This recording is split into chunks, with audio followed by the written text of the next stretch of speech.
ಕರ್ನಾಟಕ ರಾಜ್ಯದಲ್ಲಿ ಇವತ್ತು ಕಾಂಗ್ರೆಸ್ ಪಾರ್ಟಿ ಕಾಂಗ್ರೆಸ್ಸಿನ ಆಡಳಿತ ಒಂದು ರೀತಿ ಜಂಗಲ್ ರಾಜ್ಯ ಆಗಿಬಿಟ್ಟಿದೆ. ಜಂಗಲ್ ರಾಜ್ಯ ಆಗಿಬಿಟ್ಟಿದೆ. ನಾವು ಇದಕ್ಕಿಂತ ಮುಂಚೆ ಜಂಗಲ್ ರಾಜ್ಯ ಅಂದ್ರೆ ನಾವು ಕೇಳ್ತಿದ್ವಿ. ಬಿಹಾರ ಅನ್ನಂತ ರಾಜ್ಯ ಅದು ಜಂಗಲ್ ರಾಜ್ಯದಂತೆ, ಅಲ್ಲಿ ಬಹಳಷ್ಟು ಡಕಾಟಿಗಳು ಇರ್ತಾರಂತೆ, ಅಲ್ಲಿ ಕಾನೂನು ಸುವ್ಯವಸ್ಥೆ ಇರಲ್ಲಂತೆ, ಸಂಪೂರ್ಣವಾಗಿ ಯಾರನ್ನ ಬೇಕಾದ್ರೆ ಕೂಡ ಕಿಡ್ನಾಪ್ ಮಾಡಬಹುದು, ಯಾರು ಬೇಕಾದ್ರೆ ಮರ್ಡರ್ ಮಾಡಬಹುದು, ಯಾರನ್ನು ಬೇಕಾದ್ರೆ ಕೂಡ ಕೇಸಲ್ಲಿ ಹಾಕಬಹುದು, ಯಾರು ಬೇಕಾದ್ರೆ ಕೂಡ ಅವ್ರನ್ನ ಬಂಧಿತರಾಗಿ ಮಾಡಬಹುದು ಅಂತೇಳಿ ಬಿಹಾರದಲ್ಲಿ ನಾವು ಕೇಳ್ತಿದ್ವಿ.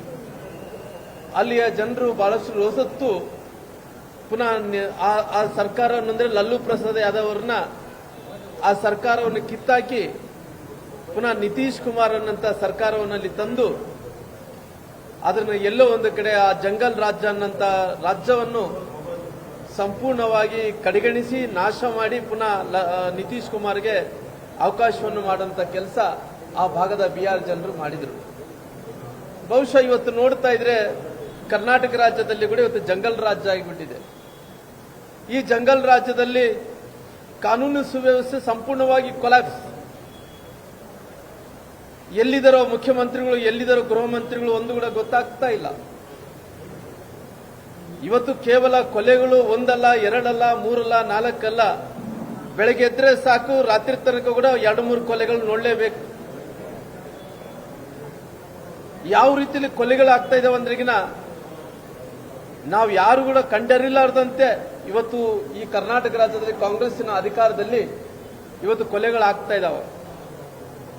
ಬಹುಶಃ ಈ ಕೊಲೆಗಳೆಲ್ಲ ಆಗುವಂತ ಟೈಮಲ್ಲಿ ನಮಗೆ ಎಲ್ಲೋ ಒಂದು ಕಡೆ ನೋಡಿದಂತ ಟೈಮಲ್ಲಿ ಸ್ವಲ್ಪ ಅನಿಸುತ್ತೆ. ಯಾಕಂದ್ರೆ ಇಲ್ಲಿ ಅಡ್ಮಿನಿಸ್ಟ್ರೇಷನ್ ಕೊಲ್ಯಾಪ್ಸ್ ಆಗಿದೆ, ಜೊತೆಲಿ ಕಾನೂನು ಸುವ್ಯವಸ್ಥೆ ಕೊಲ್ಯಾಪ್ಸ್ ಆಗಿದೆ.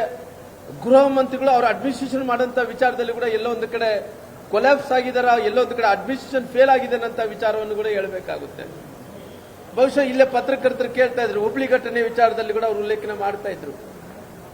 ಕೇವಲ ಹುಬ್ಳಿ ಘಟನೆ ಒಂದಲ್ಲ, ಇವತ್ತು ಸುಹಾನ್ ಶೆಟ್ಟಿ ವಿಚಾರವನ್ನು ಇಟ್ಕೊಂಡು ಅನೇಕ ಮರ್ಡರ್ಗಳೇನಾಗ್ತಾ ಇದಾವೆ, ಕೊಲೆಗಳೇನಾಗ್ತಾ ಇದಾವೋ ನೋಡ್ರಿ. ಇವತ್ತು ಕರ್ನಾಟಕ ರಾಜ್ಯದಲ್ಲಿ ಈ ಸರ್ಕಾರ ಬಂದಂತೆ ಎಷ್ಟು ಕೊಲೆಗಳಾಗಿದಾವೆ ನೋಡ್ರಿ, ಎಷ್ಟು ಕಿಡ್ನಾಪ್ಗಳಾಗಿದಾವೆ ನೋಡ್ರಿ.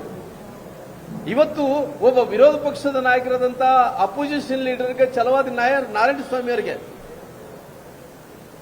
ಅವ್ರನ್ನ ಎಲ್ಲ ಒಂದು ಕಡೆ ಕೂಡಾಕುವಂತ ಕೆಲಸ ಮಾಡ್ತಾರ.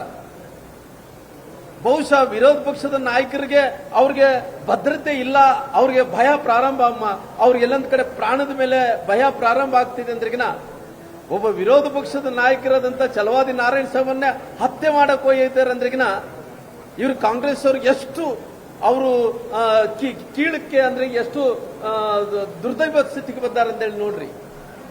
ಯಾಕಂದ್ರೆ ಒಬ್ಬ ಮಂತ್ರಿ ತಂತವರು ಸಂವಿಧಾನದ ಬಗ್ಗೆ ಮಾತಾಡ್ತಾ ಇರುವಂತವ್ರು ಎಲ್ಲೋ ಒಂದ್ ಕಡೆ ವಿರೋಧ ಪಕ್ಷದ ನಾಯಕರಾದಂತ ಛಲವಾದಿ ನಾರಾಯಣ ಸ್ವಾಮಿ ಅವ್ರನ್ನ ಕೂಡಾಕುವಂತ ಕೆಲಸ ಇವತ್ತು ಕಲಬುರಗಿಯಲ್ಲಿ ಮಾಡ್ತಾ ಇದಾರೆ ಅಂದ್ರೆಗಿನ ಇವರು ಬಾಬಾ ಸಾಹೇಬ್ ಅಂಬೇಡ್ಕರ್ ಮೇಲೆ ಏನ್ ಗೌರವ ಇದೆ, ಇವತ್ತು ಸಂವಿಧಾನದ ಬಗ್ಗೆ ಏನು ಗೌರವ ಇದೆ. ಹಂಗಾಗಿ ಇವತ್ತು ನೋಡಿದಂತ ಟೈಮಲ್ಲಿ ಎಲ್ಲ ಕೂಡ ಇವತ್ತು ಕೊಲ್ಯಾಪ್ಸ್ ಹೋಗಿದೆ. ಇವತ್ತು ಯಾವ ರೀತಿಯಲ್ಲಿ ಜಂಗಲ್ ರಾಜ್ ಬಿಹಾರ ನೋಡ್ತಾ ಇದ್ದು ಅದೇ ರೀತಿಯಲ್ಲಿ ಕರ್ನಾಟಕ ಕೂಡ ಬಿಹಾರ ಆಗಿದೆ, ಇವತ್ತು ಜಂಗಲ್ ರಾಜ್ ಆಗಿದೆ. ಈ ನಾಡಿನ ಜನರು ಬಹಳಷ್ಟು ರೋಸುತ್ತಿದ್ದಾರೆ. ಇವತ್ತು ಕಾನೂನು ಸುವ್ಯವಸ್ಥೆ ಸಂಪೂರ್ಣವಾಗಿ ಫೇಲ್ ಆಗಿದೆ. ಇವತ್ತು ಎಲ್ಲ ಒಂದು ಕಡೆ ಮುಂಬರುವಂತಹ ದಿನಗಳಲ್ಲಿ ಎಲ್ಲಾ ವಿಚಾರದಲ್ಲಿ ಭ್ರಷ್ಟಾಚಾರದಂತ ತಾಂಡವಾಡ್ತಾ ಇದೆ. ಇವತ್ತು ಎಲ್ಲಾ ಇಲಾಖೆಗಳಲ್ಲಿ ಇವತ್ತು ಭ್ರಷ್ಟಾಚಾರ ಅಂದ್ರಿಗಿನ ಒಂದಲ್ಲ, ಎರಡಲ್ಲ, ಮೂರಲ್ಲ, ನಾಲ್ಕಲ್ಲ, ಎಲ್ಲಾ ಮಂತ್ರಿಗಳ ಮೇಲೆ ಕೂಡ ಭ್ರಷ್ಟಾಚಾರ ನಡೀತಾ ಇದೆ. ಇವತ್ತು ಇಂಥ ಪರಿಸ್ಥಿತಿಯಲ್ಲಿ ಇವತ್ತು ಯಾರಿಗೂ ಕೂಡ ಭದ್ರತೆ ಇಲ್ಲಾರ್ದಂತೆ ಆಗಿದೆ. ಇವತ್ತು ಅದಕ್ಕೋಸ್ಕರ ಮುಂದಿನ ದಿನಗಳಲ್ಲಿ ಜನರು ಈ ಸರ್ಕಾರಕ್ಕೆ ತಕ್ಕ ಉತ್ತರವನ್ನು ಕೊಡಬೇಕು, ತಕ್ಕ ಪಾಠವನ್ನು ಕಲಿಸಬೇಕಂದೇಳಿ ಕೋರ್ ಕಮಿಟಿಯಲ್ಲಿ ಅನೇಕ ಚರ್ಚೆಗಳು ಕೂಡ ಮಾಡಿದೀವಿ. ಮುಂದಿನ ದಿನಗಳಲ್ಲಿ ಸಂಘಟನಾ ದೃಷ್ಟಿ ಇಟ್ಕೊಂಡು ಇವತ್ತು ಏನೇನಾಗ್ತಾ ಇದೆ, ಇವತ್ತು ಹಿಂದೂಪರ ನಾಯಕರನ್ನ ಅರೆಸ್ಟ್ ಮಾಡುವಂತ ಕೆಲಸ ಮಾಡ್ತಾ ಇದಾರ, ಹಿಂದೂಪರ ಕಾರ್ಯಕರ್ತನ ಅರೆಸ್ಟ್ ಮಾಡುವಂತ ಕೆಲಸ ಮಾಡ್ತಾ ಇದಾರ, ಹಿಂದೂಪರ ಕಾರ್ಯಕರ್ತರು ಯಾರ್ಯಾರು ಇದಾರೆ ಅವ್ರ ಮೊಬೈಲ್ ಅನ್ನು ಹಿಡ್ಕೊಂಡು ಸೀಜ್ ಮಾಡುವಂತ ಕೆಲಸ ಕೂಡ ಆಗ್ತಾ ಇದೆ. ಇವತ್ತು ಇಷ್ಟೊಂದು ದೌರ್ಜನ್ಯ ನಡೆಯುವಂತ ಟೈಮಲ್ಲಿ ಮುಂದಿನ ದಿನಗಳಲ್ಲಿ ಭಾರತೀಯ ಜನತಾ ಪಾರ್ಟಿ ಒಂದು ದೊಡ್ಡ ಮಟ್ಟದಲ್ಲಿ ಹೋರಾಟ ಮಾಡಬೇಕನ್ನಂತ ರೀತಿಯಲ್ಲಿ ಅನೇಕ ವಿಚಾರಗಳನ್ನು ನಾವು ಇವತ್ತು ಕೋರ್ ಕಮಿಟಿಯಲ್ಲಿ ಚರ್ಚೆ ಮಾಡಿ ಮುಂದಕ್ಕೆ ಅದರ ಕಾರ್ಯರೂಪಕ್ಕೆ ತರುವಂತ ಕೆಲಸ ಕೂಡ ಮಾಡ್ತೀವಿ.